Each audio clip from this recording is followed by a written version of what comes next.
بسم الله الرحمن الرحيم وقال الذين كفروا لولا نزل عليه القرآن جملة واحدة كذلك لنثبت به فؤادك ورتلناه ترتيلا وقال الذين كفروا நிராகரிப்பாளர்கள் சொன்னார்கள், கேட்டார்கள் ரசூல் ஸல்லல்லாஹு அலைஹி வஸல்லம் அவர்களிடத்திலே, லௌலா நுஸில அலைஹில் குர்ஆன், உங்களின் மீது குர்ஆன் என்பது இறக்கப்பட்டிருக்க வேண்டாமா, ஜும்லத்தன் வாஹிதா, ஒரே தடவையாக, கதாலிக, இதற்கு முன்னால் உள்ளதைப் போல, லினுஸப்பித பிஹி, அதனை கொண்டு அல்லாஹ் தருப்படுத்தினான், ஃபஆதக, உங்கள் உள்ளத்தில், வரத்தல்நாஹு தர்தீலா, இன்னும் அதை சன்னம் சன்னமாக உங்களுக்கு இறக்கி வைத்தான்.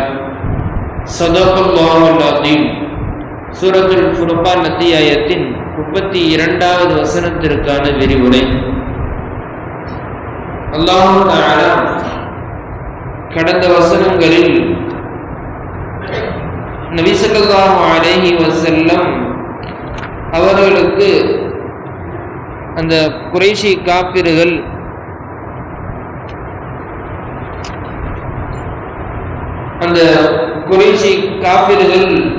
இந்த குர்ஆனை பற்றி சொல்லும் பொழுது, இந்த குர்ஆனை அவர்கள் விரோதமாக இதை யாரும் பின்பற்ற வேண்டாம் என்பதாக அவர்கள் தடுத்தார்கள், மஹ்ஜூராக இருந்தார்கள். அதாவது யாரும் அதை போய் எடுத்து விடாதீர்கள், அந்த வசனத்தில் உண்டான ஒரு வார்த்தையை கூட நீங்கள் கேட்டு விடாதீர்கள் என்பதாக அதில் மிகவும் கண்ணும் கருத்துமாக இருந்தார்கள்.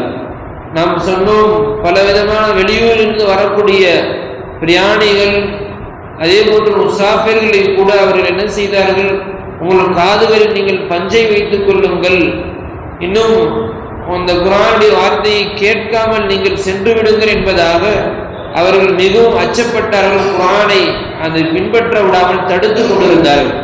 ஆனால் அல்லாஹ் தஆலா அந்த வசனத்தின் கடைசியில் சொல்லும் பொழுது, ஒவ்வொரு நபிக்கும் ஒரு எதிரிகள் இருப்பதை போல் உங்களுக்கும் சில எதிரிகள் இருக்கிறார்கள். ஆனால் உங்களுக்கு நேர்வழி காட்டுவதற்கும் அந்த காஃபிர்களை விட உதவி செய்வதற்கும் அவர்களுக்கு மேல் உதவி செய்வதற்கும் அல்லாஹ்வே போதுமானவன் என்பதாக அல்லாஹ் தஆலா கடந்த வசனத்தில் சொல்லி நிறைவு செய்துவிட்டு, அதே குர்ஆனை பற்றி ஒரு சில விஷயங்கள் அல்லாஹ் தஆலா இந்த வசனத்திலே அல்லாஹ் சொல்லுகிறார்.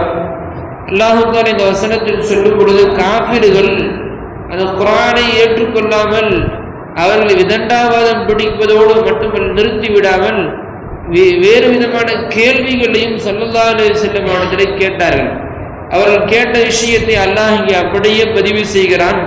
வகால அல்லதீன கஃபரு, இறை நிராகரிப்பாளர்கள் சிலர்கள் கேட்கிறார்கள் ஸல்லல்லாஹு அலைஹி வஸல்லம் அவர்களிடத்திலே, லௌலா நுஸில அலைஹில் குர்ஆனு ஜும்லத்தன் வாஹிதா, ஒரே தடவையாக குர்ஆன் என்பது உங்களின் மீது இறக்கப்பட்டிருக்க வேண்டாமா? இதற்கு முன்னால் தௌராத், இன்ஜீல், ஜபூர், இந்த வேதங்கள் எல்லாம் அப்படித்தானே இறக்கப்பட்டது, உங்களுக்கு மட்டும் என்ன தனித்தனியாக அந்தந்த நேரத்திற்கு தோதுவாக இறங்குகிறது என்று சொல்லுகிறீர்களே என்பதாக கேட்டார்கள். இதற்கு அல்லாஹ் தஆலா பதிலடி கொடுப்பதாக சில விஷயங்களை சுருக்கமாக இங்கே அல்லாஹ் சொல்லுகிறான். கதாலிக், உண்மை இவ்வாறுதான் என்றாலும், லினுஸப்பித பிஹி, அதை கொண்டு அல்லாஹ் தரிபடுத்தினான் ஃபுஆதக, ஸல்லல்லாஹு அலைஹி வஸல்லம் உடைய உள்ளத்தை. முன்னால் உள்ள சமுதாயத்திற்கு இது போன்று ஒட்டுமொத்தமாக வேதங்களை இறக்கியதனுடைய விளைவு என்னவென்றால், அவர்கள் அந்த வேதங்களுடைய நுணுக்கங்களை மட்டும் எடுத்துக்கொண்டு அவர்கள் தனக்கு தோது போல அந்த வேதங்களை திருப்பி விட்டார்கள். அவர்கள் இஷ்டத்திற்கு அதனுடைய அந்த வேதங்களை புழங்குவதற்கு ஆரம்பித்து விட்டார்கள். அதனால் அல்லாஹ் தஆலா நிலைமைக்கு தோது போல், அந்த அரபிகளுடைய நிலைமைக்கு தோது போல் அல்லாஹ் தஆலா அந்த விஷயங்களை, ஆயத்துகளை அல்லாஹ் தஆலா இறக்கி கொடுத்தான் என்பதாகவும் சொல்லப்படுகிறது. இன்னொரு உதாரணங்களை முஃபஸ்ஸிரீன்கள் இந்த ஆயத்திற்கு கீழ் சொல்லும் பொழுது, மழை என்பது ஒரே ஒட்டுமொத்தமாக ஒரு இடத்திற்கு இறக்கப்பட்டு விட்டால் இன்றைய சென்னையுடைய நிலைமையை போல சொல்லுகிறார்கள். ராமநாதபுரம் போன்ற மாவட்டங்களுக்கு ஒரு மாதத்திற்கு மேல் பெய்யக்கூடிய மழையினுடைய அளவு 1 மணி நேரத்தில் கொட்டி தீர்க்கிறது என்று சொல்லுகிறார்கள்.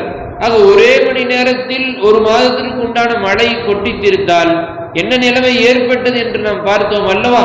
அதுபோன்றுதான் குர்ஆனுடைய ஒட்டுமொத்த கருத்துக்களையும் ஒரே நொடியில் ஒரே பொழுதில் இறக்கப்பட்டு விட்டால் அந்த நிலைமை மோசமாகிவிடும் என்பதை அல்லாஹ் புரிந்து கொள்வதற்காக, உணர்த்துவதற்காக அல்லாஹு தஆலா மழையை உதாரணமாக சொல்லுகிறார். இன்னும் சில உதாரணங்களை சொல்லும் பொழுது விவசாயத்திற்கு தேவையான அளவை அல்லாஹ் என்ன செய்கிறான், அங்கே சன்னமாக மழைகளை தூறல்களாக அல்லது சில நேரங்களில் சற்று மழை கூடுதல்களாக பெய்தால் அந்த இடங்களில் விவசாயம் என்பது நல்லதாக இருக்கும், சரியான முறையில் விவசாயம் என்பது நடைபெறும். அதே மழை என்பது ஒரே ஒட்டுமொத்தமாக இறங்கிவிட்டால் விவசாயம் என்பது இல்லாமல் போய்விடும்.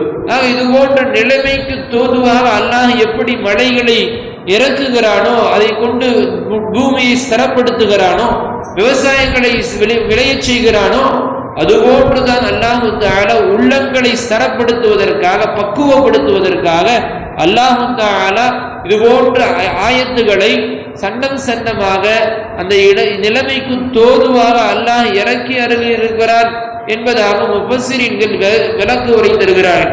அதனால் அல்லாஹு தஆலா இந்த இடத்திலே சொல்லும் பொழுது நஸ்ஸல என்று சொல்லாமல், உங்களுடைய உள்ளத்தில் நாம் இறக்கி வைத்தோம் என்று சொல்லாமல் அல்லாஹு தஆலா இந்த இடத்திலே சப்பித் என்பதாக சொல்லுகிறார். சப்பித் என்றால் தரிப்படுத்துவது என்பது அர்த்தம். உள்ளத்தை ஸ்திரப்படுத்துவது, தரிப்படுத்துவது.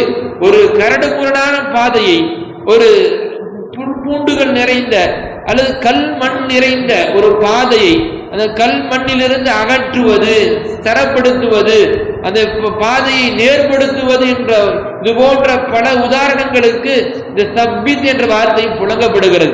அதனால்தான் அல்லாஹ் தஆலா இந்த இடத்துல உள்ளங்களை ஸ்திரப்படுத்துவது, கரடுமுரடான அந்த சஹாபிகளுடைய அந்த அரபிகளுடைய உள்ளங்களை எந்த அளவிற்கு கொடூரமாக அவர்கள் வாழ்ந்தார்களோ அந்த உள்ளங்களை ஸ்திரப்படுத்துவதற்காக அல்லாஹ் தஆலா இந்த குர்ஆனுடைய வசனங்களை சன்னமாக அல்லாஹ் இறக்கினார். அல்லாஹ் தஆலா அந்த இறக்கக்கூடிய வார்த்தைக்கு கூட தப்பீத் என்று சொல்லியிருக்கிறான். அதே போன்று உள்ளம் என்ற வார்த்தைக்கு அல்லாஹ் தஆலா இங்கே கல்பி என்று புலங்காமல் ஃபுஆதக் என்பதாக புலங்குகிறான். ஃபுஆதக் என்றால் அது உள்ளத்தை அல்லாஹ் தஆலா கரடுமுரடாக இல்லாமல் பிஞ்சு உள்ளமாக, குழந்தை உள்ளமாக என்பதாக பல கோணங்களில் அல்லாஹ் இந்த முஃபஸ்ஸிரீன்கள் ஃபுஆத் என்ற வார்த்தைக்கு விளக்கம் தருகிறார்கள். ஆக இலகிய மனம் படைந்த உள்ளங்களாக அல்லாஹ் தஆலா இந்த குர்ஆனின் மூலமாக பக்குவப்படுத்துகிறான் என்பதை தான் இந்த வசனத்தில் அல்லாஹ் நமக்கு சொல்லுகிறான். அது மட்டுமல்ல, வரத்தல்லாஹு தர்தீலா, இந்த குர்ஆனை அல்லாஹ் தஆலா தர்தீலான முறையின்படி குர்ஆனை நாம் ஓதக்கூடிய போக்கு என்பது பல போக்குகள் இருக்கிறது. காரிகளிடத்தில் சொல்லப்படுகிறது 7 வகையாக குர்ஆன்களை ஓதுவார்கள். ஆனால் 7 வகைகளில் சிறந்த முறை என்பது தர்தீலாக ஓதுவது. நாம் ஓதுகிறோம் அல்லவா தொழுகைகளில், இது போன்று ஓதுவது என்பது தர்தீலான முறை என்று சொல்லப்படுகிறது. அல்லாஹ் தஆலாவும் அதை தான் பிரியப்படுகிறான். வரத்தல்லாஹு தர்தீலா, குர்ஆனை தர்தீலாக அப்படியே ஒரே ராகமாக, ஏற்றம் இறக்கம் இல்லாமல் ஒரே ராகமாக ஓதுவது என்பது தர்தீலான முறை என்பதாக சொல்லுகிறார்கள் காரிகள்.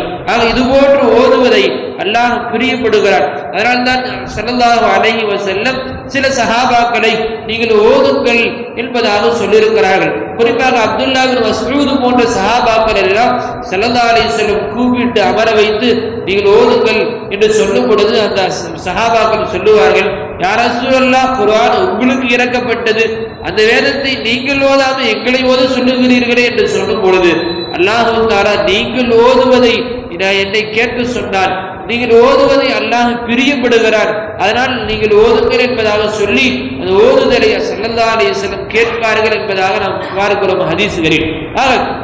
இது போன்று தர்தீலாக ஓதக்கூடிய முறைகளை அல்லாஹ் தஆலா பிரியப்படுகிறான், அதுபோன்றுதான் இறக்கி வைத்திருக்கிறான் என்பதை இந்த வசனங்களின் மூலமாக அல்லாஹ் நமக்கு விளக்கி தருகிறார். வல்லோன் அல்லாஹ் எந்த வேதத்தை உள்ளத்தை சிறப்படுத்துவதற்காக இறக்கினானோ அதே வேதத்தை கொண்டு நம்முடைய உள்ளங்களையும் அல்லாஹ் தஆலா ஈமானின் மூலமாக சிறப்படுத்துவானாக.